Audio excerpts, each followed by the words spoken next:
정말 지금 같은 상황은 너무 싫습니다. 이도 저도 아닌 요상하게 흘러가는 상황. 토트넘 찐팬도 아닌데 손흥민을 위해 어쩔 수 없이 응원해야 하는 현실. 손흥민은 엔지 감독에게 올인을 하겠다고 했으니까요. 네. 그런데 7월이 된 시점에서도 손흥민이 무시당할 만한 소식들만 전해지고 있으면서 짜증나게 하고, 손흥민은 가족의 안 좋은 상황까지 엮이면서 스트레스가 최고조에 달할 것 같습니다. 손흥민을 위해 참고 참으면서 토트넘에 소속되어 있는 동안 팀이 더 강해지고 손흥민의 꿈인 트로피를 들 수 있는 그 가능성의 무게를 두고 전하고 싶은데, 당장 이 팀에 합류해도 전력을 극대화시켜줄 수 있는 선수를 영입하는 걸 기다리고 있었지만, 오히려 토트넘의 첫 영입은 축구의 매니아 중에 매니아만 알 법한 18살 잉글랜드 출신 신예 선수를 영입하면서 솔직히 한숨이 쉬어졌습니다. 토트넘이 18살 선수를 영입하는데 4천만 파운드를 써버렸습니다. 700억입니다. 네, 4천만 파운드는 현재 메디슨이 이적했던 몸값과 같습니다. 그리고 4천만 파운드면 정말 팀의 보탬이 될 만한 선수 한 명 데려올 수 있는 금액인데 18살 선수를 영입하는 데 썼습니다. 이건 전력 강화가 아니라 냉정하게 투자죠. 네, 이런 참 토트넘 답네요. 네, 토트넘이 18살 선수를 데려오는데 700억을 쓴 것은 이례적인 경우긴 한데, 알고 보면 구단에게 여러 가지 장점이 있기 때문입니다. 우선 현금을 4천만 파운드를 쓴 것이 아닙니다. 2,500만 파운드의 조 로든을 보내는 조건으로 성사되었습니다. 조 로든을 1,500만 파운드 가치에 보낸 거라고 볼 수 있기 때문에 토트넘의 이익이 되었습니다. 조 로든은 무리뉴 감독이 데려왔는데 토트넘에서 거의 뛰어보지도 못했고, 프랑스 리그 스타드 렌에서 임대로 전전긍긍하다가 리즈 유나이티드로 임대되어서 주전으로 활약했는데 아쉽게도 리즈가 승격에 실패해버렸습니다. 조 로든은 웨일즈 국가대표로서는 붙박이 주전 선수입니다. 엔지 감독에게는 맞지 않는 유형이라서 토트넘에 남을 수가 없던 상황이었고, 다행히 리즈 유나이티드가 로든을 필요로 하면서 4년 전에 조 로든을 영입했던 금액 그대로 받는 가치라서 토트넘은 손해본 게 없게 되었습니다. 참고로 트랜스퍼 마르크트 기준으로는 680만 파운드입니다. 네. 두 번째 장점은 홈그로운 선수를 영입한 것이죠. 토트넘은 리빌딩을 진행하면서 세세뇽이 자유계약 신분이 됐는데, 세세뇽이 떠나면서 홈그로운 선수도 필요했습니다. 홈그로운 규정을 지키지 않으면 스쿼드를 줄여야만 하고 벌금과 제재까지 받게 됩니다.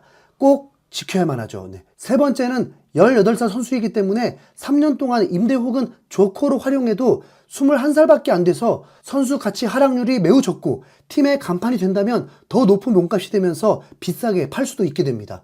그리고 이 선수는 수비형 미드필더 혹은 오른쪽 풀백을 맡을 수 있는 선수입니다. 실제로 리즈 유나이티드에서 주전으로 활약하면서 인버티드 풀백으로 활용되었습니다. 그래서 브렌트포드, 아스톤 빌라와도 경쟁이 있었던 것이죠. 아스톤 빌라는 비슷한 금액으로 즉시 전력감이 될 22살 마트센을 영입을 했습니다. 현재 토트넘에서는 오른쪽 풀백의 주전이 포로입니다. 포로는 프리미어리그에서 손에 꼽히는 오른쪽 풀백이 되었다 보니까 포로가 18살 선수에게 밀릴 리는 없을 것입니다. 그리고 이 선수는 수비형 미드필더로 기용 가능한데 18살 선수가 사령관을 담당한다는 건 솔직히 상상도 되지 않습니다. 물론 라이스가 18살 때부터 웨스트햄에서 프로로 데뷔를 했지만 그때는 센터백이었고, 이후에 2018-2019 시즌 19살에서 20살 됐을 때 웨스트햄의 붙박이 수비형 미드필더가 되었습니다. 이 선수가 라이스처럼 될 수는 없다라고 단정 지을 수는 없지만 엔지 감독이 어떻게 활용할지에 따라 달라질 듯 합니다. 이 선수의 이름을 얘기 안 했군요. 네, 토트넘이 4천만 파운드에 영입한 18살 이 선수의 이름은 아치 그레이입니다. 아치 그레이는 키가 187cm로 굉장히 큽니다. 본래 풀백이 아니었는데도 챔피언십에서 좋은 활약을 했다는 건 경기 이해도도 매우 좋다는 걸 의미할 것입니다. 큰 키에도 민첩성과 스피드도 좋은 편이고 탈압박 능력과 패스 선택이 뛰어난 편이라고 합니다. 현재 약점을 체격으로 보고 있는데 그건 나이가 나이니만큼 점점 더 좋아질 수밖에 없겠죠. 이름을 언급하지 않았던 이유는 손흥민이 활약하는 동안 언급이나 될까 하는 마음에 비희망적이라는 메시지를 남기고 싶었습니다. 엔지 감독은 이번 시즌에 과감하게 우도기, 반더벤, 사르를 주전급으로 출전시켰습니다. 이들은 프리미어리그에서 제대로 뛰어본 적도 없는 어린 선수들이었는데도 엔지 감독은 적극적으로 기용했고 매우 성공적인 시즌을 보냈습니다. 그런데 아무리 어린 나이라고 해도 2002년생 2명에 반더벤은 2001년생인데 아츠그레이는 2006년생입니다. 엔지 감독이 2006년 선수를 비수마와 경쟁시키거나 비수마와 함께 유로파리그를 병행하게 할지는 솔직히 모르겠습니다. 너무 큰 모험이라서 말이죠. 네. 당연히 프로에서 경험도 거의 없는 상황입니다. 그렇다면 그레이는 또 임대를 떠나거나 엔지 감독이 키워가면서 미래를 바라보고 영입한 선수일 확률이 가장 클 것입니다. 토트넘이 강해지면서 유로파리그라도 정복을 하려면 수비형 미드필더 업그레이드는 공격 보강보다 더 중요한 작업일 텐데 손흥민에겐 꿈을 이룰 시간이 그리 길지 않은데 이렇게 먼 곳만 바라보고 있으니 속이 상할 수밖에요. 네.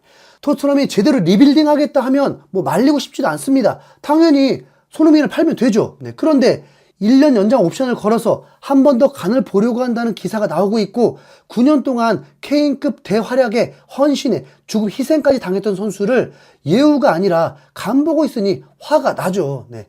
재계약으로 붙잡으려고 해도 반대하는 팬들이 많은 이 와중에 오히려 1년 연장이라니. 네. 거기다 손흥민이 사우디리그로 이적하는 게 가장 합리적이고 가장 유력하다는 해외 기사들이 나오고 있으니 열이 안 받겠습니까? 네.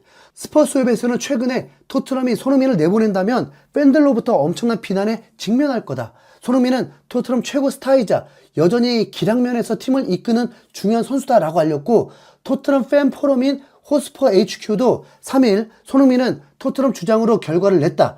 30대에 접어들어 나이가 있지만 향후 2, 3년 동안은 좋은 활약을 할 거다. 손흥민은 토트넘 베테랑으로 중요한 스코어러이자 팀의 자산이다. 체력적인 문제, 부상도 특별하게 없다.